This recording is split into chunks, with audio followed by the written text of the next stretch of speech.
안녕하세요. 반갑습니다. 저 방금 소개받은 순천시 평생교육과장 양효정이라고 합니다. 그 제목이 되게 딱딱하죠.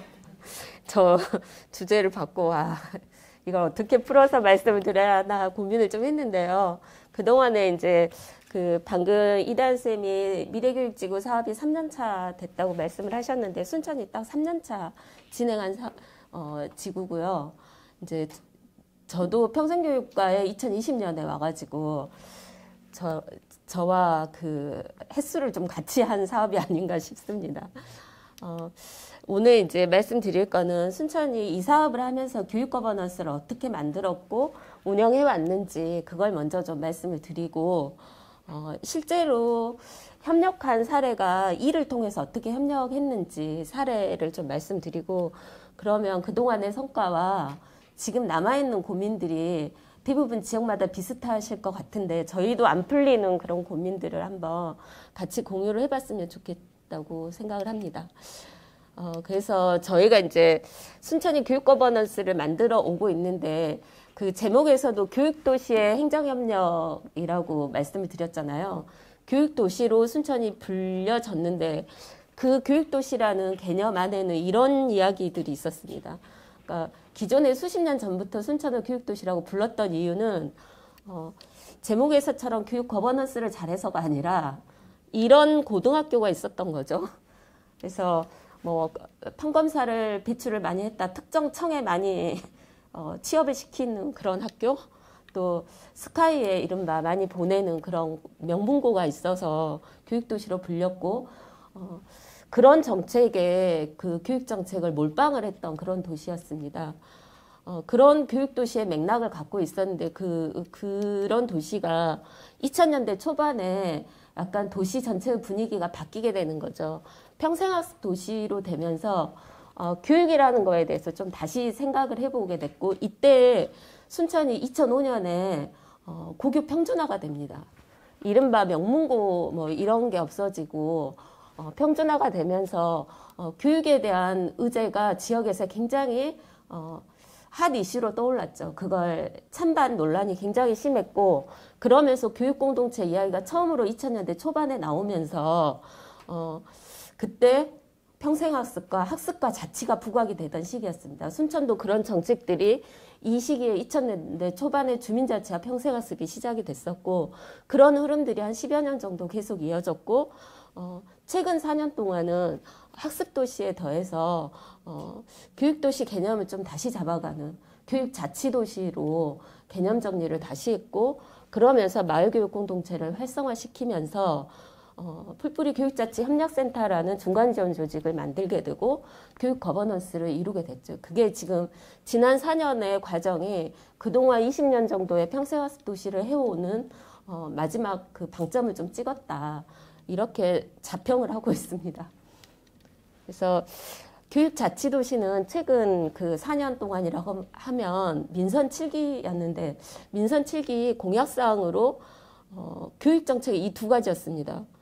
무상교복하고 마을학교 지원센터 중간지원 조직을 만들겠다라는 거였어요. 그거에는 센터 설립이 목적이 아니라 마을 교육공동체를 활성화하겠다라는 시장의 공약사항이 있었고 반년이 지나면 그 다음에 첫 번째 신년사를 쓰잖아요. 그 신년사에 분명하게 밝히죠.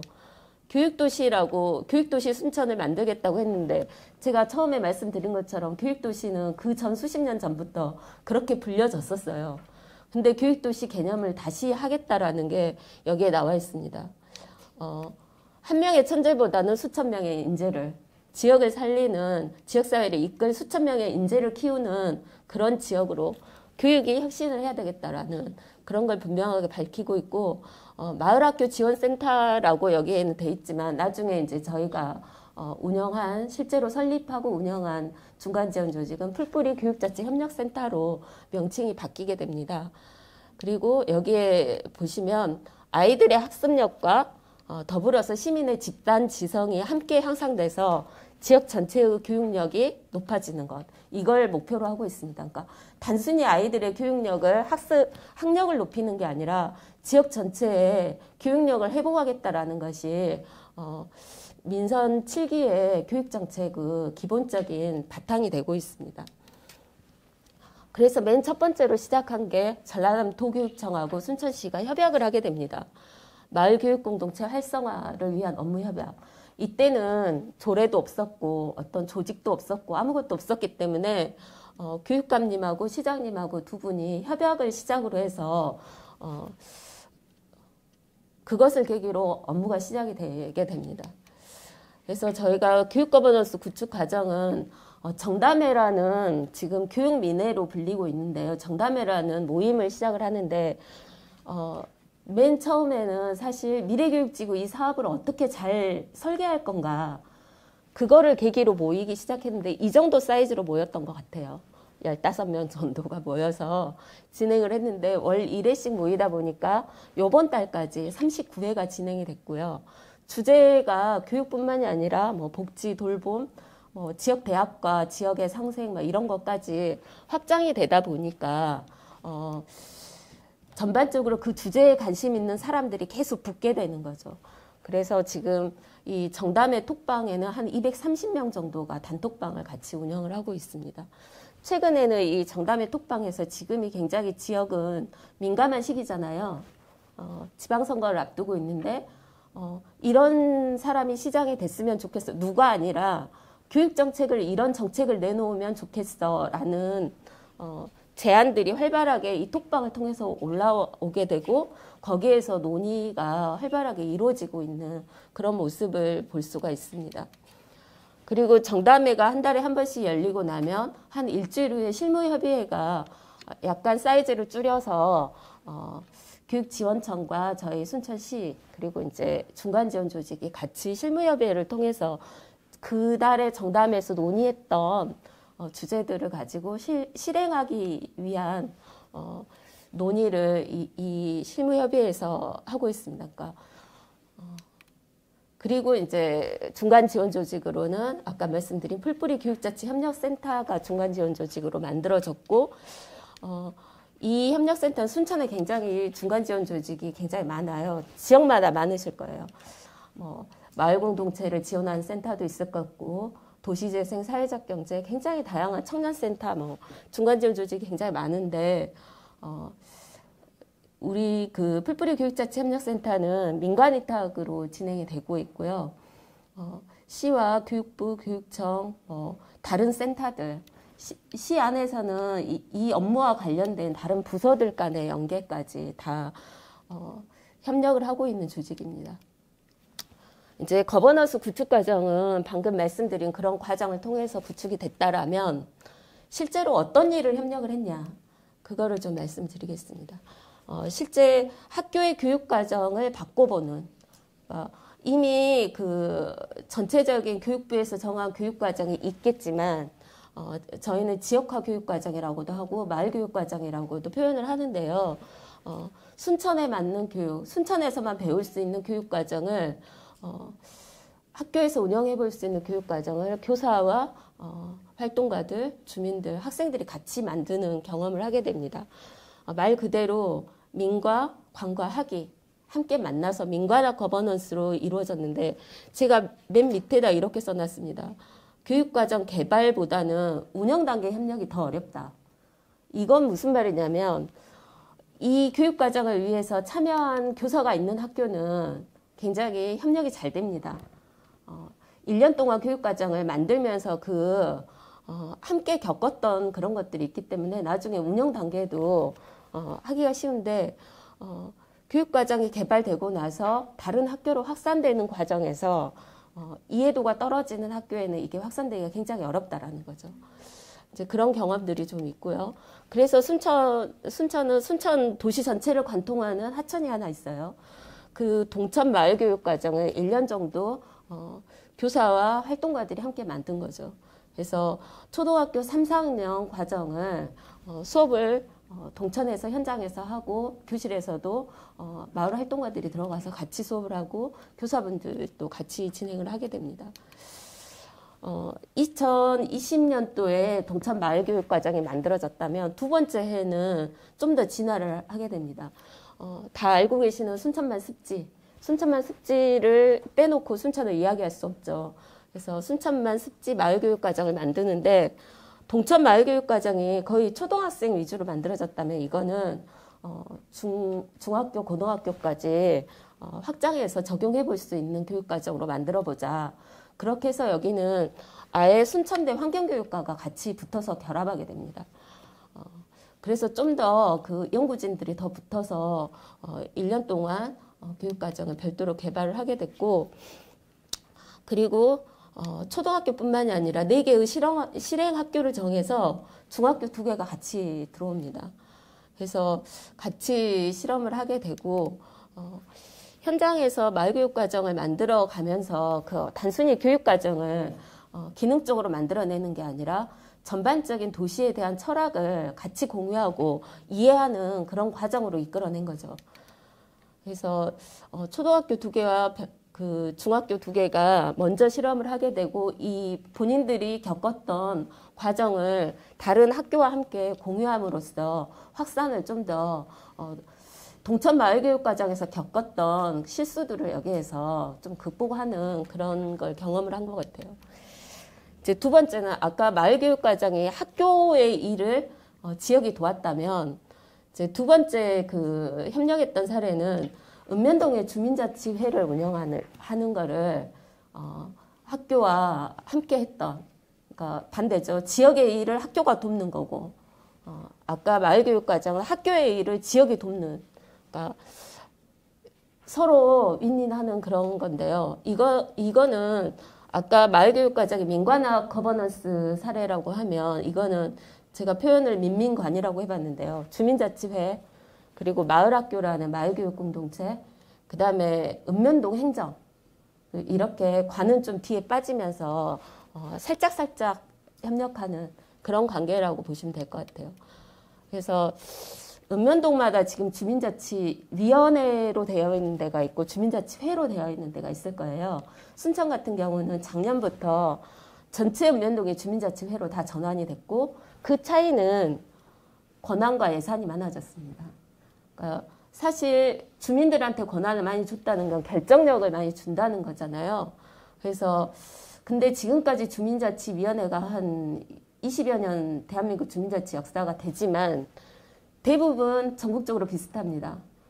마을 가꾸기가 공원 만들고 쓰레기 치우고 주차 정리하고 그 이웃 돕기하고 이 정도 수준인데 가장 삶의 영역에서 자기 삶에서 굉장히 중요한 문제인 교육의 영역에 뻗치지 못한 거죠. 주민자치는 지방자치에서 굉장히 중요한 분야잖아요. 그러면 기초자치단체에서 굉장히 핵심적인 업무예요. 근데 왜 교육이 이 의제 안에 들어가지 못했을까요? 교육청과 일반자치와 교육자치가 분리되어 있기 때문에 일반 행정에서는 교육은 우리 일이 아니야. 그게 주민자치 안에도 그대로 반영된 거죠. 그래서 최근 몇 년 동안 순천에서 저희가 이제 읍면동 주민자치회와 마을교육공동체와 학교를 좀 결합하는 일들을 좀 정성껏 해보려고 하고 있습니다. 예를 들면 순천의 별량이라는 면이 있는데요. 순천이 인구가 줄지는 않는 도시인데 그거는 면 때문에 줄지 않는 도시가 아니라 도심 지역에 사람들이 오기 때문이거든요. 근데 여기는 면 단위인데 인구가 줄지 않은 데예요. 특징이 뭐냐면 초등학교 2개 있고 중학교가 하나 있는데 3개의 학교가 있는 면인데 대부분 폐교되기 직전이잖아요. 읍면들은. 여기는 계속 늘어나는. 그러니까 3개 학교가 다 혁신학교예요. 시내 사는 아이들이 이쪽으로 학교를 오고 젊은 부모님들이 이 별량으로 이사를 오는 거죠. 혁신학교에 아이를 보내기 위해서. 이제 그런 마을인데 여기는 죄송합니다. 여기는 어른들은 그 평생학습 마을 만들기 사업으로 배움 행복마을 학교로 이 마을이 지정이 돼 있어서 평생학습을 통해서 이런 프로그램들을 해요. 그러면 막걸리도 만들고 생태해설도 하고 밴드 활동도 하고 이런 부모님들이 이런 걸 배우고 이거를 마을학교 교사가 되는 마을 학교를 운영하는데 바탕이 되는 거죠. 그리고 여기서 수익 사업을 하고 이 수익이 아이들한테 그대로 투자가 되고 아이들은 학교 수업 과정으로 어르신들을 인터뷰를 하고 마을에 대한 조사를 하게 되죠. 그래서 한 학기 과정을 그대로 선생님들하고 같이 수업을 해서 아이들이 마을에 대해서 조사한 거를 그대로 마을 계획을 만들어서 정책을 제안을 해요, 아이들이. 그거를 별량면 청소년 정책 마켓을 학교마다 따로 하는 게 아니라 세 개 학교가 모여서 같이 진행을 하게 됩니다. 이거를 무슨 예산으로 했냐면 별량면 주민자치회 예산으로, 주민참여 예산으로 진행을 해요. 그래서 아이들이 18개의 정책을 제안을 했고 그 중에 4개 정책이 주민참여 예산으로 반영이 돼서 올해 사업이 실제로 진행이 되고 있고요. 그러면 이건 굉장히 어른들의 영역이었고 그것도 어른들도 주민자치위원들의 고유 사업이었는데 아이들이 이 안에 들어가게 된 거죠. 그래서 별량면에 별량초등학교에 체육관이 하나 있는데 그 새로운 체육관이 지어지면서 구체육관이 없어질 위기에 있었는데 작년에 교육부하고 행안부하고 같이 다부처 협력 사업을 해요. 그래서 사각지대에 있는 공간을 찾아서 이 공간을 복합문화공간으로 만들게 됐고 그 외에 이 어른들이 마을 학교로 출발한 어른들이 마을교육공동체에서 사회적 협동조합을 만들어서 공간을 또 하나 만들어요. 여기 읽어보시면 우리 별량의 어린이도 어른도 함께하는 지속가능한 마을과 지역이 될 수 있도록 건강한 상상과 여러 사람들이 연결되는 데 기여할 수 있는 공간이 되었으면 좋겠습니다. 이 공간이 갖고 있는 성격을 이렇게 표현을 한 거죠. 그래서 여기서는 빵도 만들어서 팔고 막걸리도 만들어서 나누어 마시고 자연스럽게 아이들 돌봄 공간도 되고 어른들의 평생학습 공간이 되는 거죠. 그래서 이 공간은 그냥 애들만 공간, 성인들만을 위한 공간이 아니라 전 세대가 어우러지는 통합적인 마을 배움터로서의 역할을 하게 되는 거죠. 이 안에서 굉장히 많은 걸 느껴야 될 것 같아요. 왜냐하면 저희 행정을 하는 사람들 입장에서는 부처마다 사업이 다 별도로 따로따로 되어 있기 때문에 행안부 사업으로 하는 건 요것만 써야 되고 복지부 하는 거 돌봄만 해야 되고 뭐 이래서 부서별로 칸막이를 하게 되면 공간만 계속 만들어지고 그걸 운영할 사람들은 별로 없고 근데 실제 마을 안에 가면 읍면동은 깔때기처럼 다 모여드는 거죠. 똑같은 사람들이 이 공간에서 다 이것도 하고 저것도 할 수 있는 거죠. 그거를 정책적으로 이해를 하고 설계를 다시 해야 될 것 같아서 작년에 다부처 협력 사업이 그런 식으로 그런 의도에서 좀 진행이 됐던 것 같고 이거는 그 정책 마켓 했던 장면인데요. 아이들이 자기 정책에 대해서 이렇게 발표를 하는데 시절미시거든요. 전혀 아이들이 쫄지 않아요. 18개의 그 그룹마다 시장이 다 돌아다니시는데 아이들 굉장히 편하게 얘기 잘합니다. 그래서 이런 식으로 정책 마켓을 진행을 했었고 2가지 사례를 보셨는데 지금까지는 학교를 지역이 돕고 지역을 학교가 돕고 이런 사례였고요. 이제 관과관 굉장히 가장 난해한 네. 어렵더라고요. 여기서 딱 부딪혀요. 교육기관과 일반 행정기관이 협력을 어떻게 하냐에 따라서 도시가 얼마나 좋은 방향으로 빠르게 잘 바뀔 수 있는가 아니면 거기서 멈추는가 아니면 거꾸로 되돌리는가가 좀 결정되는 것 같아요. 그래서 교육경비를 바꾸면서 순천은 지원청과 교육기관과 시와 협력을 했고 그게 어떤 변화가 있었는지 이제 물론 중간 지원 조직이 가운데서 역할을 잘 해주셨고 관계를 잘 풀어왔었습니다.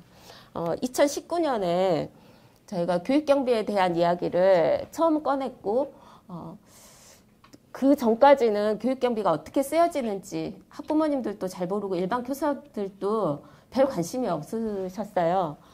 그런가 보다. 1년에 70억 정도의 예산을 초중고에 지원을 하고 있는데 그 예산이 어떻게 쓰여지는지 시도 별로 관여하지 않았고 관심이 없었던 일을 수면 위에 이런 일들이 나왔죠. 이 돈이 어떻게 쓰여질까? 이왕 돈이 쓰여지는 거 제대로 써야 될 거 아니냐. 이게 공론화되기 시작했습니다. 그래서 19년에 순천 교육경비 지원 방향 모색 포럼을 지원청하고 순천시가 협력을 해서 공식 석상에 아주 뜨거운 안건을 올렸죠. 그래서 결론은 이겁니다. 일부 상위 학생들 위주의 사업 쪽으로 진행을 했거든요. 왜냐하면 교장 선생님들 마음이 이쪽에 가 있으셨으니까. 좋은 학교를 보내기 위한 엘리트 아이들을 더 지원하는 방향, 그 아이들을 키우는 선생님들을 지원하는 방향으로 사업이 집중돼 있었던 거, 이건 문제지 않냐. 대다수 학생들이 행복한 교육을 만들자. 언제까지 지역에서 외부로 아이들을 수도권으로 유출하는 교육에만 지원을 할 거냐. 이거는 바꾸자. 여기에 동의를 하게 된 것 같습니다. 물론 큰 소리가 많이 났죠. 찬반 양론이 굉장히 뜨거웠지만 결론이 이렇게 났었습니다. 그래서 19년 하반기에 그런 토론이 있었고 20년에 바뀐 게 이겁니다. 사업을 일모를 많이 시켜버렸죠. 보시면 그 입시 위주의 교육, 또 교직원들 해외 보내주는 거 나쁜 건 아닌데요. 이런 것들을 주로 없앴고 새로운 사업을 많이 발굴한 게 학교 간의 균형 발전을 위한 혁신 프로젝트, 카페형 학습 공간 이런 사업들을 진행을 하게 됐고 좀 더 그러면 사이즈를 늘려서 더 집중적으로 지원할 사업이 뭐냐 이런 것들도 같이 논의를 해서 결정을 했던 것 같습니다.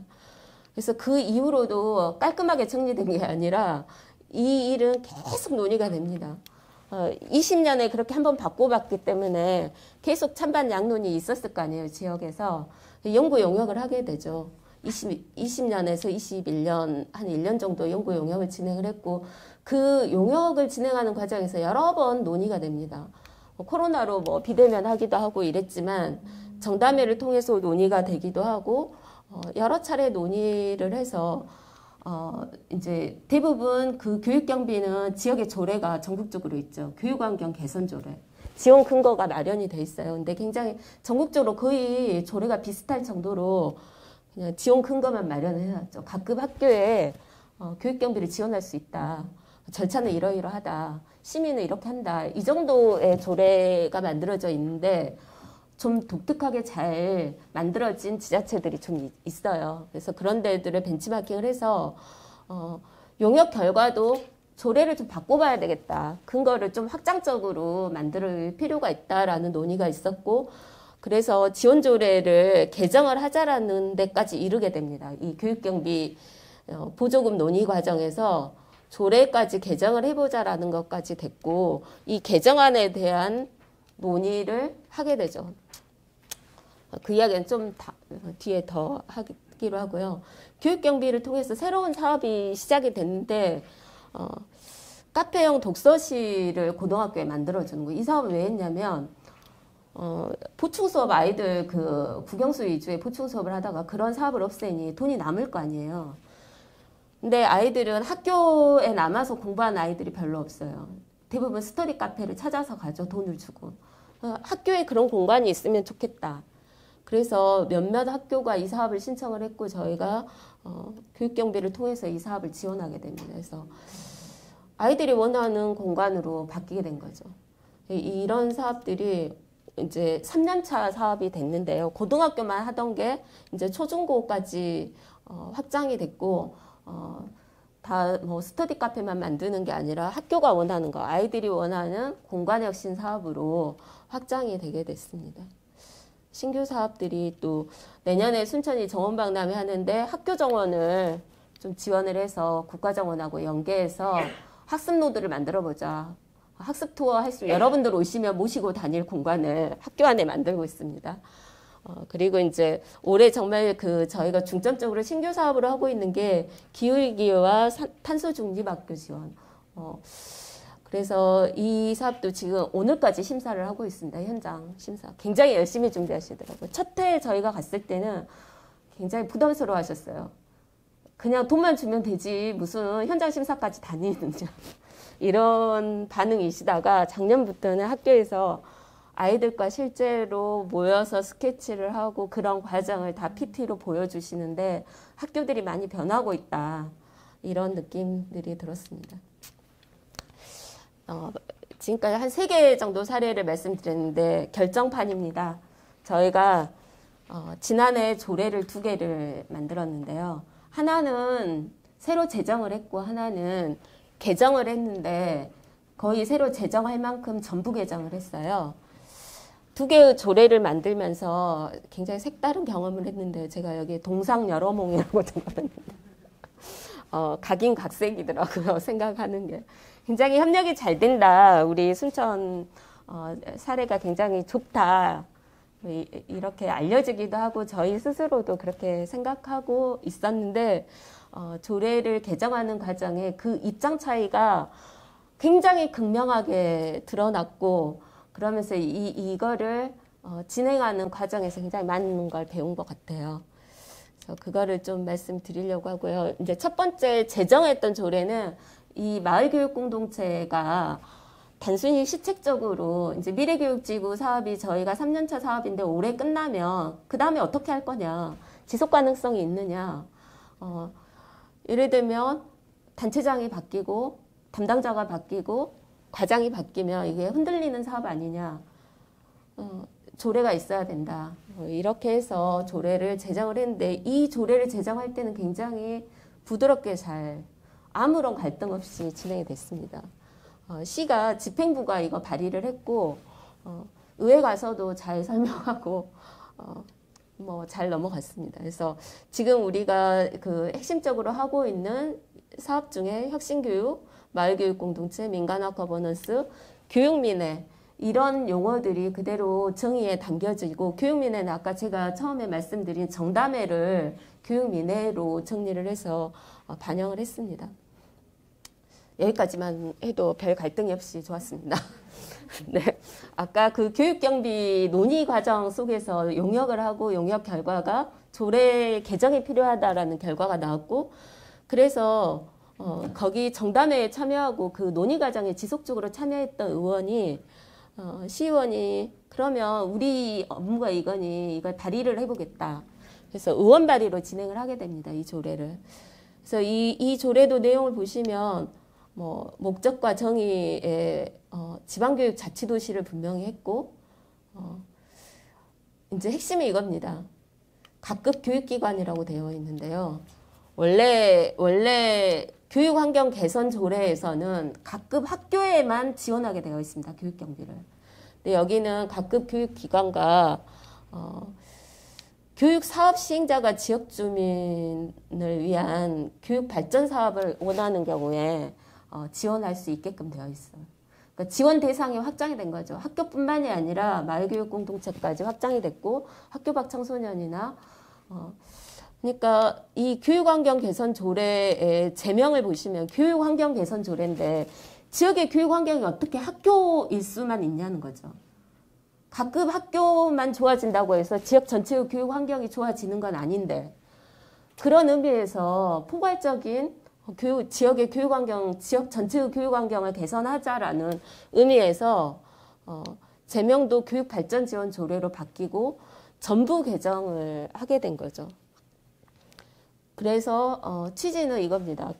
학교로 가는 교육 경비를 70억 정도 가는 교육 경비를 줄이겠다라는 게 아니라 예산의 폭을 뭐 조례에 담는 건 아니니까 예산 편성은 그 다음 일이고 지원 대상의 범위를 늘려나는 거죠. 근데 여기에서 굉장히 갈등이 일어난 거죠. 학교 내부에서는 예산이 줄어드는 거라고 오해를 하신 거고 그러면서 그 갈등을 풀어가는 과정에서 쉽지 않았던 거죠. 그러니까 그동안 교육기관과 시가 잘 소통하고 마을교육 공동체가 거버넌스를 이뤄서 잘 협력해서 여러 가지 사례를 만들어 왔지만 이런 깊이 있는 이해까지 같은 공감대를 갖고 있지 않다라는 걸 이 조례를 만들면서 느꼈습니다. 그래서 여러 가지 지금 보시면 굉장히 그 10번 이상의 여러 과정들이 있었는데 이런 과정을 통해서 이 처음에 제안됐던 발의됐던 조례를 여러 번 뜯어 고쳐서 최근에 3월 달에 조례는 최종 수정안으로 통과가 되긴 했습니다. 이런 이제 경험들이 있었고요. 공간 사업을 했고 시간이 좀 한 5분 정도만 더 진행을 하겠습니다. 그동안 미래교육지구 사업을 하면서 연계하고 협력했던 사례인데요. 남초등학교는 국토부 도시재생 사업과 우리 교육부 사업이 좀 잘 연계돼서 진행됐던 사업인데 도시재생 사업은 이제 마무리돼서 이 공간이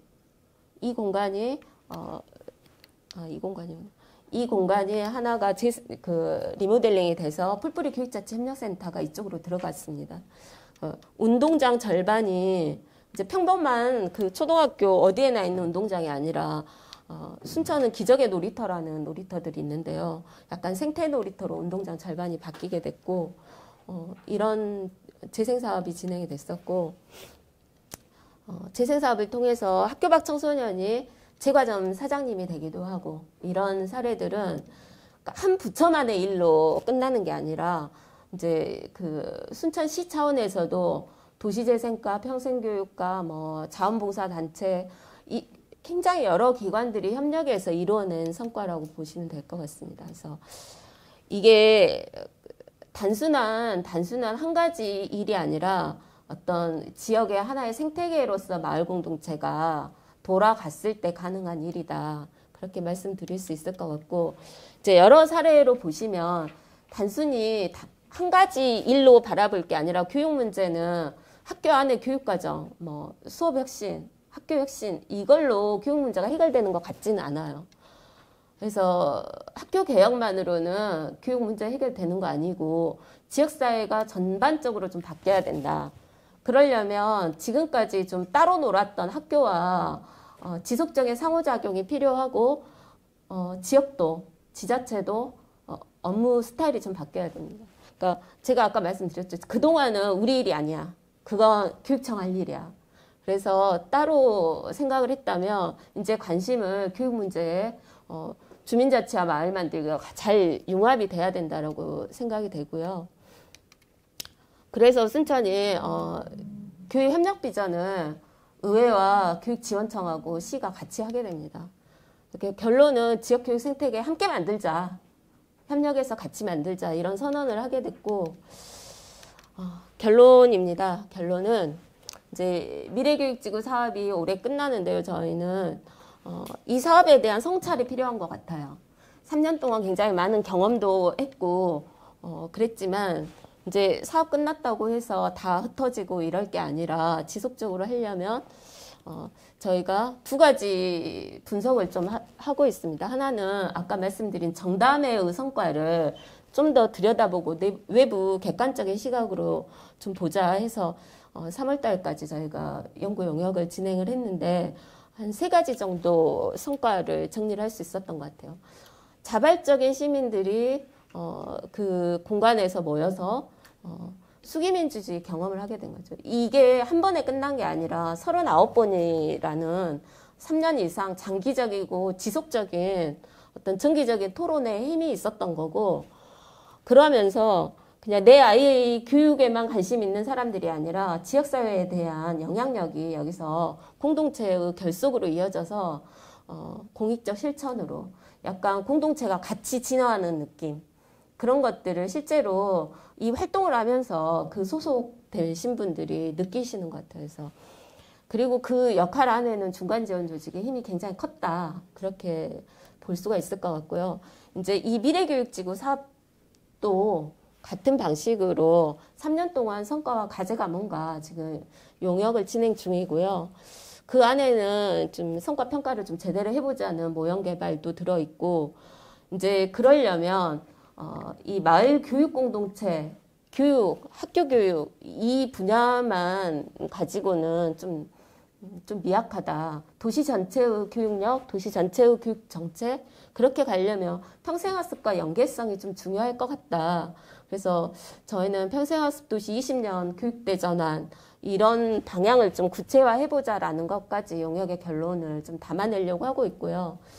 그래서 마을교육과 평생교육의 관계라든지 지속적으로 지원할 수 있는 방안 그런 것들을 잘 협력할 수 있는 방안들을 여기에 좀 담아보려고 합니다.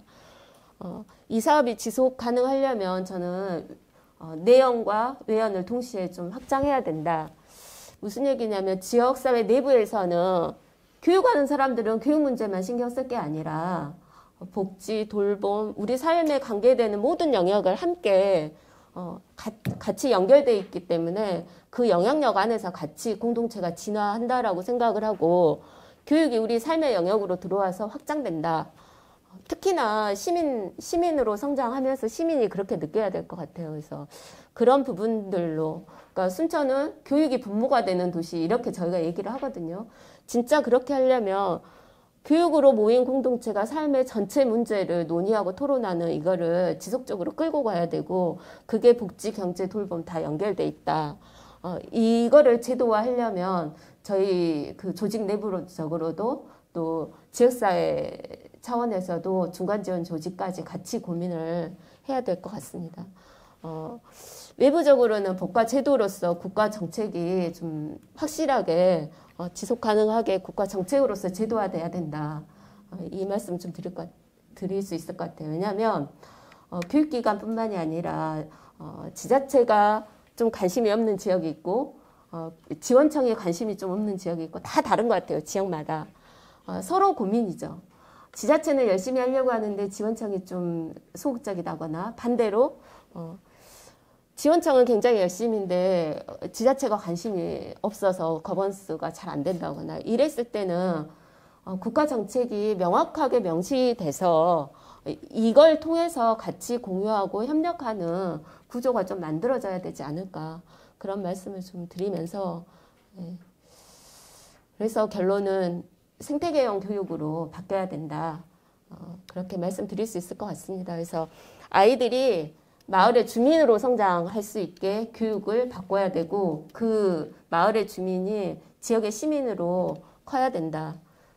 계속 애들 고등학교 졸업해서 외부로 보내고 그게 교육의 끝이 아니라 시민으로 성장할 수 있을 때까지 그래서 평생교육으로 연결되는 것까지 고민을 해야 맞다. 그런 생각을 하면서 지금까지 들어주셔서 감사합니다. 네.